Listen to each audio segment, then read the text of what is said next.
vamos a platicar sobre su nuevo documental.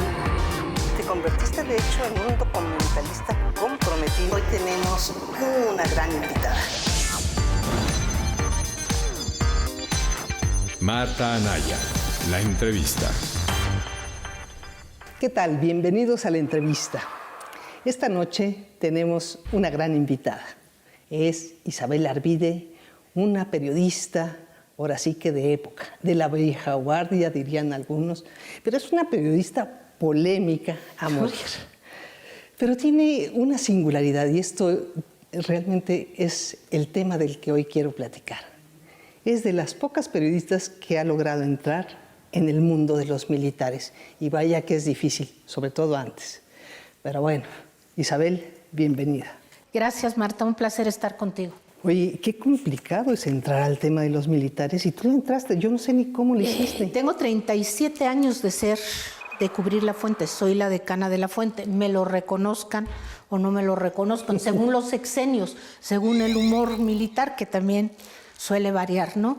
Pero sí es muy difícil, sigue siendo muy difícil, cambian los estilos completamente. Por ejemplo, tenemos ahora un secretario muy accesible, pero que tiene una organización que es como si fuera Mussolini. Es imposible comunicarse con él. ¿Quieres hablar con él por teléfono? Y entonces te contesta la ayudantía. Es que no es aquí. Estamos hablando de Luis Crescencio, de Luis Crescencio Sandoval. No hay un secretario de la Defensa más accesible en persona, más grato, hasta cachondo, agradable, amable, pero no puedes nunca comunicarte con él, vive en una fortaleza. Si quieres entregarle una carta, tienes que ir al archivo de la Defensa, y entonces un señor la revisa y la palomea, y si no la palomea... ¿O sea, la lee? Sí, claro, y la censura. Este no es un tono de hablarle al secretario. No. Este no es un tema que el secretario deba ver. Y entonces no pasa a oficialía. Una vez que pasa a la oficialía de partes, si lograste pasar esta primera censura, pasa al secretario particular. Y entonces, obviamente, nunca puedes llegar a él. Esa es una paradoja muy curiosa, ¿no? Es el estilo más abierto, él es muy accesible, pero como nunca se cerró como una fortaleza. Eso no pasaba con los otros secretarios. No, claro que no, pues tomas el teléfono, ¿no? Bueno, y alguien contesta y dice, oiga, le paso el recado, lo normal, ¿no? Claro. ¿Tú conoces secretarios desde qué época?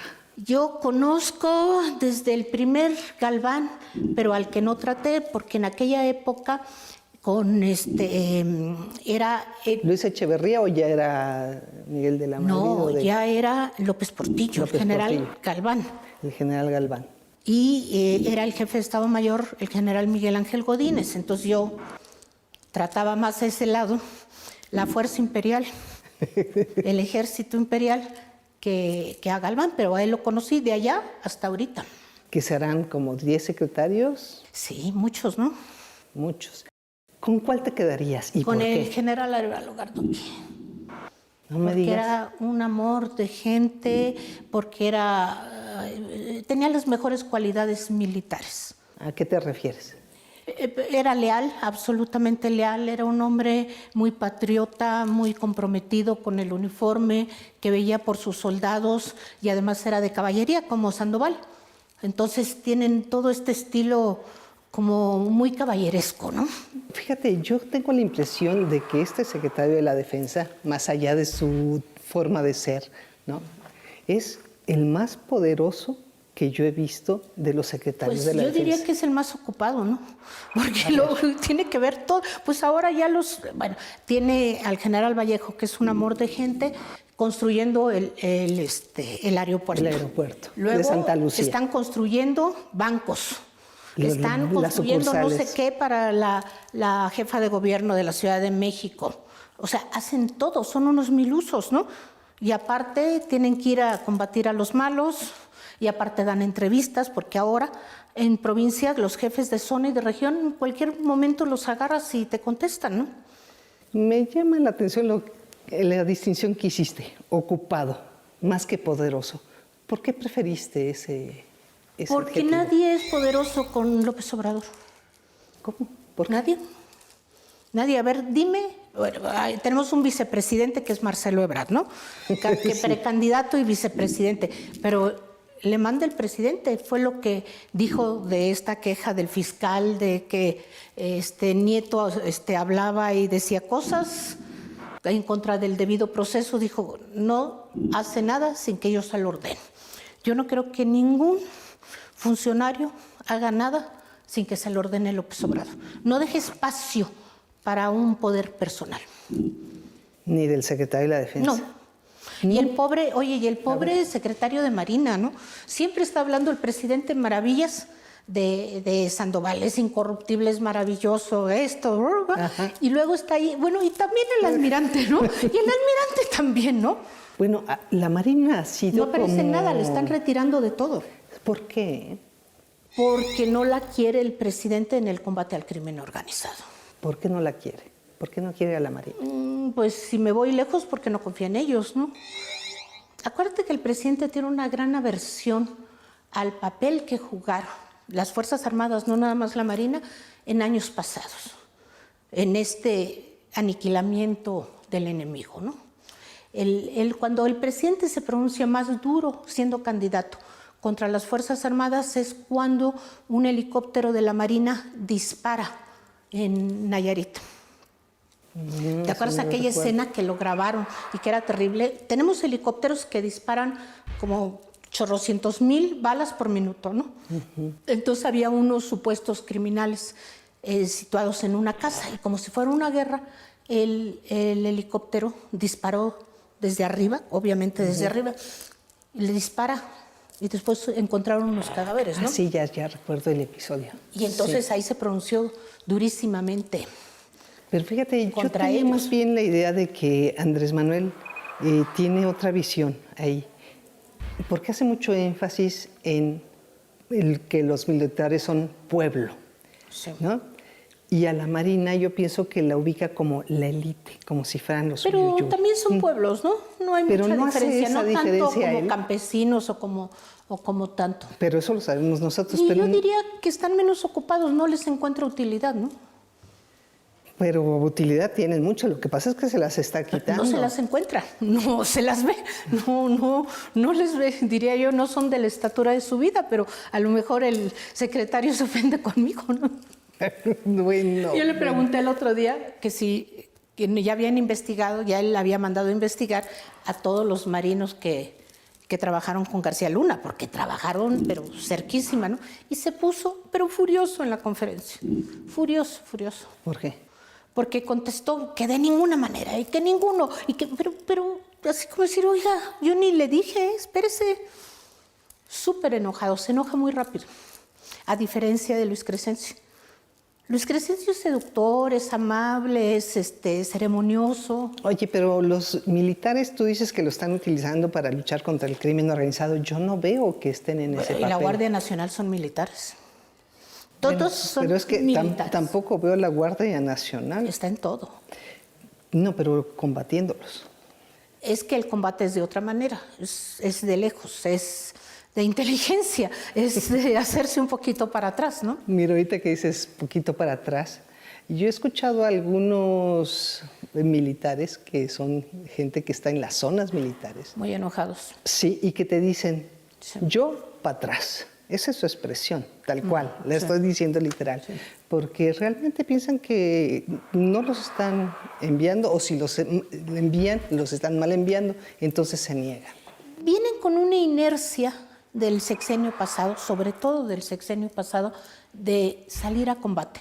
¿Qué sucede, Marta? Los militares están entrenados justamente para lo que yo dije, aniquilar al enemigo. Entonces le dan instrucción de salir a lo que ellos entienden como un combate con alguien que es malo y no van a tomar prisioneros, van a matar.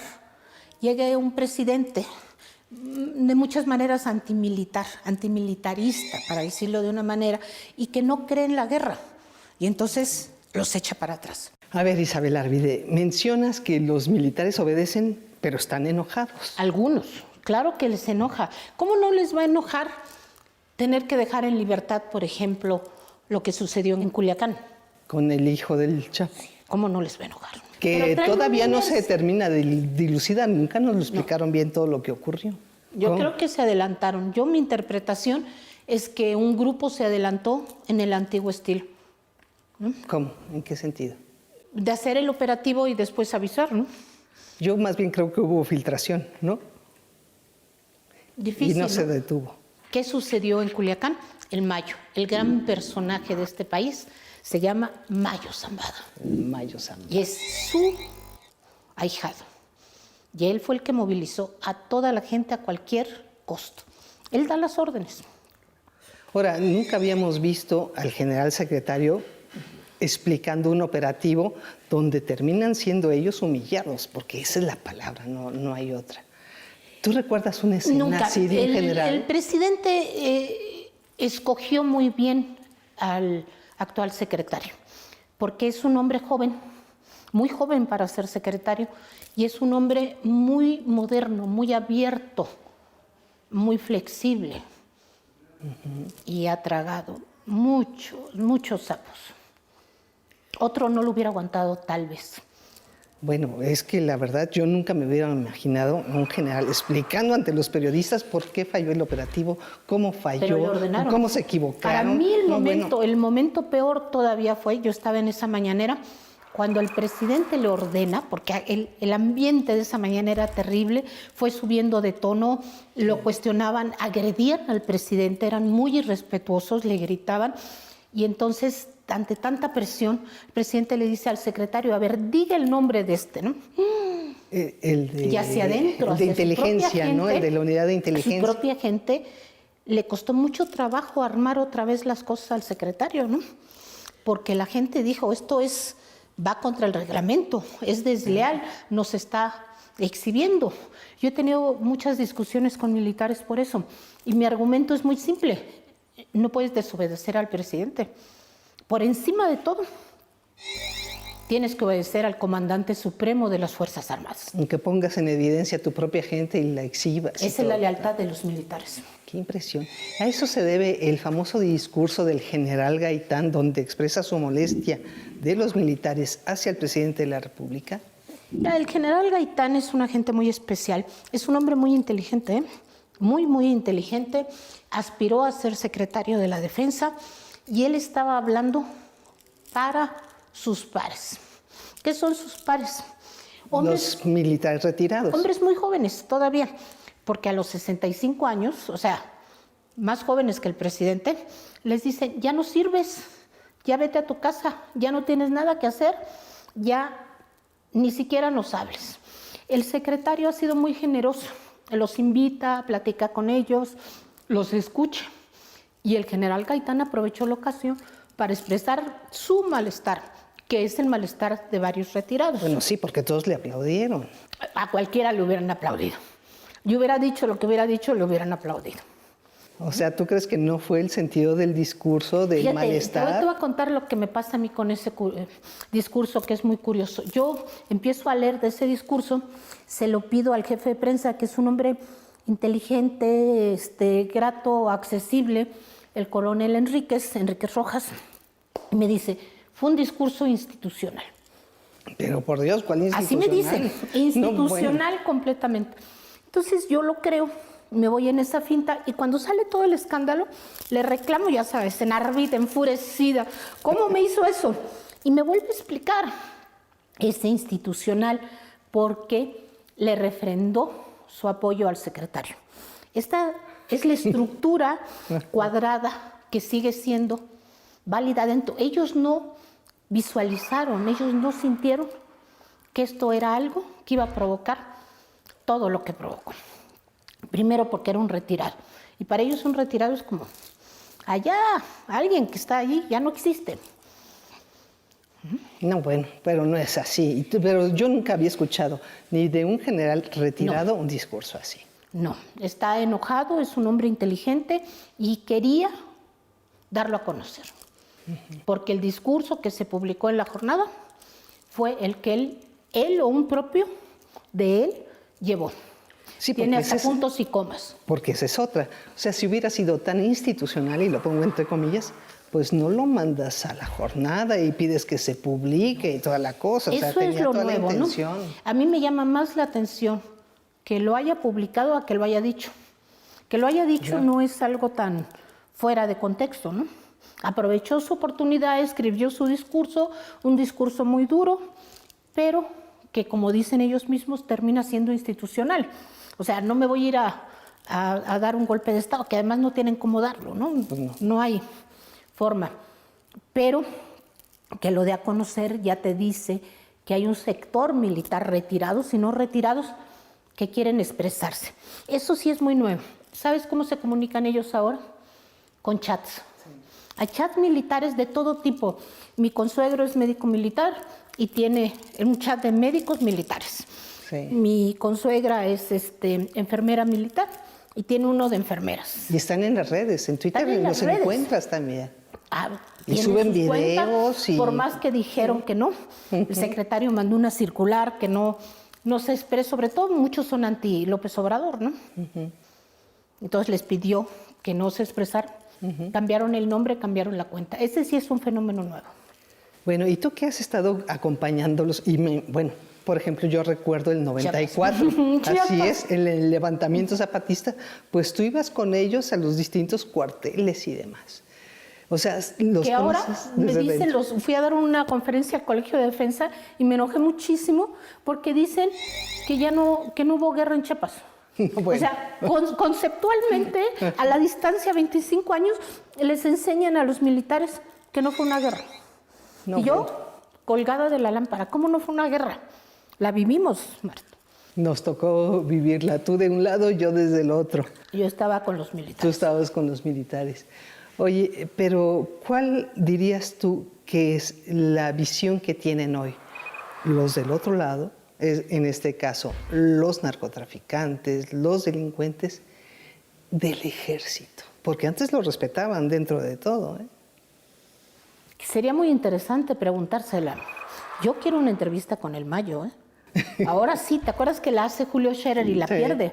Porque, Bueno, bueno, es que él platicó creía con que el él, bueno pero era no el publicó Chapo. nada, ¿no? ¿Eh? Bueno, es que Julio Scherer pensaba que el mero mero era el Chapo No, y es el no el Mayo. Mayo. Bueno, no termina pidiéndole Julio Scherer al Mayo que por favor le ponga en suerte al Chapo. Sí, sí, O sea, sí. Nunca sí, se sí. dio cuenta que No, estaba con el el que ha mero mero. manejado en realidad el narco, porque yo creo que el azul ya desapareció o está retirado o ya murió, no se sabe más, ¿no? Tampoco lo dejaría tan de Pero lado, el padrino, bueno, si es que está vivo, pero el padrino es acá. Habría que preguntárselos. Yo creo que les dejaron un espacio, ¿no? Sí, como más Y que eso envalentonados, enoja ¿no? a un sector militar. Sí, lo tiene que enojar. ¿Cómo Pero no? bueno, te lo Va que podré ver, hacer. ¿Qué hacemos con los jóvenes que los sacamos a la calle? Les dijimos, ve y mata, ve y dispara, ve y aniquila a tu enemigo. Y ahora Y vas ahora y le nada. dices, ahora Nada. sin arma. ¿Qué piensas tú de las escenas que hemos visto, por ejemplo, del Huachicol, donde población, ya no estamos hablando de delincuentes con todas las palabras, sino gente del pueblo va y se enfrenta con los militares, les Ponen mienta a la las madre? mujeres cuando les quieren las armas, el calibre, las ametralladoras calibre 50, ¿no? ¿Qué piensas tú de eso? Que son muy disciplinados, ¿no? Y que el general secretario ha sido muy cuidadoso en estar encima de ellos, explicándoles y convenciéndolos. O sea, tiene el liderazgo, tiene el mando, porque es muy difícil aceptar eso, ¿no? Imagínate entregar tu arma. Para ellos entregar tu arma es como la humillación más grande, o sea, después que te maten. Pero lo primero, lo peor que te puede pasar, que significa que estás vencido, es entregar tu arma. Claro. Y los desarman. Y a ti en lo personal, porque tú te has identificado mucho con ellos, ¿no te irrita? Sí, claro, ¿No te enoja? muchísimo, ¿cómo no? Muchísimo. Pero la culpa la tienen dos personas, Peña Nieto y el general Cienfuegos. ¿Por qué? ¿Tú te recuerdas al general Cienfuegos pidiendo ofreciendo una disculpa pública cuando lo de la policía militar que está torturando a una muchacha, aquel video, el sexenio pasado sí. que reúne a todos? Sí. Entonces es este doble juego del gobierno pasado. O sea, vayan a matar, pero si los cachan matando, yo voy a dar una disculpa. Y el presidente Peña Nieto diciendo, pues obedezcan unas órdenes, pero otras no. En varios discursos. Al presidente Peña no lo quieren. ¿Pero por qué? ¿Por ese doble juego? Quieren mucho a Calderón. A Felipe Calderón lo quieren muchísimo. ¿Por qué? ¿Porque los empoderó? No, porque cuidó de ellos. A ver, ahorita los tienes de soldados. O sea, su trabajo de soldado lo tienen que hacer. Aparte son albañiles, aparte son policías, aparte son de todo. Ahora van a transportar. Ya lo nuevo son transportistas, ¿no? El huachicol, todo lo que dijiste. Y no hay aumento de sueldo. Pero mira, de cualquier manera, la verdad es que yo los veo encantados porque han vuelto al protagonismo. Antes estaban totalmente relegados y ahora son las grandes figuras dentro de los gobiernos. Pero ese es al nivel arriba, los jefes. Pero No, abajo... es que el poder que tienen ahora es increíble. Sí, pero abajo lo que quieren es ganar más. No les alcanza el dinero. Y un soldado que está haciendo todos estos trabajos gana menos que un policía auxiliar. Gana menos que el que recibe los coches en un hotel. Pero no negarás que han recuperado un espacio que habían Sí. perdido totalmente. Es el estilo del presidente, ¿no? Pero no Les da solamente espacio a ellos. el espacio viene desde la época de Calderón, o sea, cuando los empieza a meter con la guerra contra Bueno, el el narco. general Galván también fue un excepcional secretario de la Defensa, ¿eh? Excepcional. Sí, pero Peleándose con García Luna, ¿eh? Pero quien les da el espacio políticamente Les es da el espacio, presidente. pero sobre todo hace algo que ellos agradecen mucho, el honor. Va a las ceremonias cuando hay un militar muerto.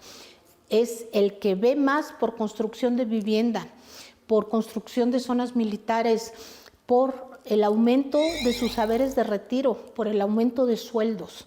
El presidente que más ha visto por los militares después de Luis Echeverría es Felipe Calderón. Wow. Y entonces, ¿cómo dirías en esas comparaciones que ven los militares hoy en día, los de abajo, Andrés Manuel López Obrador? López Obrador viene con un discurso antimilitarista por muchos años y sobre todo en su campaña. Ahí están los discursos, ¿no? Tú recordarás cómo dijo que se dejara de recibir premios, se dejara de hacer politiquería y se pusiera a trabajar el general Cienfuegos, ¿no? Sí. Bueno, eso a ellos les molesta mucho. La relación es nueva. El intermediario es el general Sandoval, que tiene mucho trabajo, es muy complicado. Además de la responsabilidad, tiene que hacer de intermediario entre la tropa y el presidente. Estos días de diciembre, Sandoval todos los días iba a 1 o a 2 estados a hablar con ellos. Tiene que hacer una gran labor de convencimiento y de intermediario. Ahora el presidente habla muy bien de los militares, a cualquier provocación, y habla muy bien de Sandoval, pero eso no borra todo lo que vino diciendo de ellos mucho tiempo, ¿no? No, y una frase que soltó en una entrevista con La Jornada, si mal no recuerdo. Y que vuelvo a repetir, si por mí fueran, todos serían Guardia Nacional. No, más Todos allá de serían eso. policías, ¿no? No, si por mí fuera, yo desaparecería el ejército. Y luego ¿no? la compuso diciendo, porque lo que necesitamos es el combate a la seguridad, necesitamos policías, necesitamos Guardia Nacional. Sí, pero creo Bucio que es un hombre muy interesante también, ¿no? ¿Por qué? A ver, ¿qué sabes Porque de es él? una gente muy inteligente y muy del lado civil. Es muy civilón, como le llamamos allá adentro, ¿no? Él trabajó realmente y se formó con el almirante Wilfrido Robledo, más bien, Claro. ¿no? Siempre ha estado en el ámbito de inteligencia. Sí, no fue con García Luna, No es sino con operativo, Wilfrido no. Robledo. Y él dice muy bien, es que yo nunca le di parte, es lo que quiere decir en lo que él dijo. Yo nunca estuve bajo las órdenes, nunca le di parte a García Luna, ¿no? Sí, no. Colaboró con él, sí. Era más bien con Robledo. Claro, pero ¿quién colaboró con García Luna? Que ahora es como el demonio, ¿no? Como el demonio verde de Tasmania. Los marinos. Los marinos totalmente. Y todas las agencias de seguridad norteamericanas. Sí. Y la embajada. Pues ellos lo crearon, ¿no? Yo no creo tampoco mucho en su culpabilidad, ¿no? Yo creo que si él tiene mucho dinero, es de comisiones. 30,000 millones de pesos de presupuesto para comprar armamento, para comprar equipamiento. Bueno, se habló mucho de él desde antes en sus relaciones con el narco. Creo que no es Se habló nuevo. mucho de Cárdenas Palomino y de toda la gente bajo su mando. Y entonces, obviamente, hay una sospecha. O sea, tú no te enteraste que todas estas gentes, Igor La Bastida, los que mataron, todos estaban metidos. Oye, y a propósito porque hay un gran empoderamiento del ejército en términos políticos, ¿tú no temes que puedan ir más allá, a tomar el poder nada. Directamente? No les interesa. No se les da. A ellos les interesa el poder militar. Les interesa ascender, porque cuando asciendes, no solamente cumples tu meta, sino que todos los demás te reconocen. O sea, es un microcosmos, un mundo muy cerrado. Ascender significa mucho más. O sea, tú y yo podemos tener reconocimientos nacionales, internacionales, pero no tenemos cómo decírselas a los demás. O sea, tú no puedes traer aquí puesto tu currículum, ¿no? Pero en cambio ellos ponen una insignia y ya se dice todo.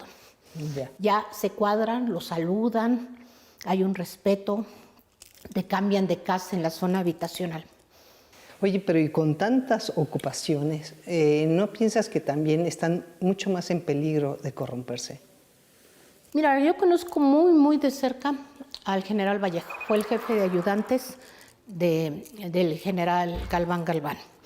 Luego se fue a Francia, es un ingeniero, su padre fue militar, sus hermanos son militares, sus primos son militares, es una familia donde todos son militares. Y es un cuentachiles horripilante, ¿no? Horripilante, su gente hace, ¡ay! Así, ¿no? Bueno, ni botellas de agua compran en esa oficina. Sí, pero bueno, tenemos también historia entre los militares de gente que se ha metido Sí, yo lo denuncio, pero han recibido dinero. Más que, o sea, dinero por no ver. Ahí está pasar. Roberto Miranda, que fue jefe de Estado Mayor Presidencial, que lo conocemos muy bien, ¿no? Bueno, Gutiérrez Rebollo, acuérdate, que historia, Yo defendía ¿no? a Rebollo, y tú también. Así es. Y tú también. Pero estuvo involucrado en todas esas historias. Pero también Rebollo dijo, y yo lo publiqué, que Enrique Cervantes Aguirre, siendo secretario de la Defensa Nacional, recibió en una patrulla de la Policía Federal $60 millones. Y cuando lees el diario del Hijo del Mayo, y sobre todo la parte donde te explica cómo es la estructura de corrupción y de control de todas las autoridades municipales, estatales, federales y militares, pues lo crees, ¿no? Por lo menos te da que pensar, ¿no? Isabel, se nos acabó el tiempo. Se nos fue el tiempo. Qué gusto verte. De volada. Y vamos a platicar sobre su nuevo documental. Te convertiste de hecho en un documentalista comprometido. Hoy tenemos una gran invitada. Marta Anaya, la entrevista.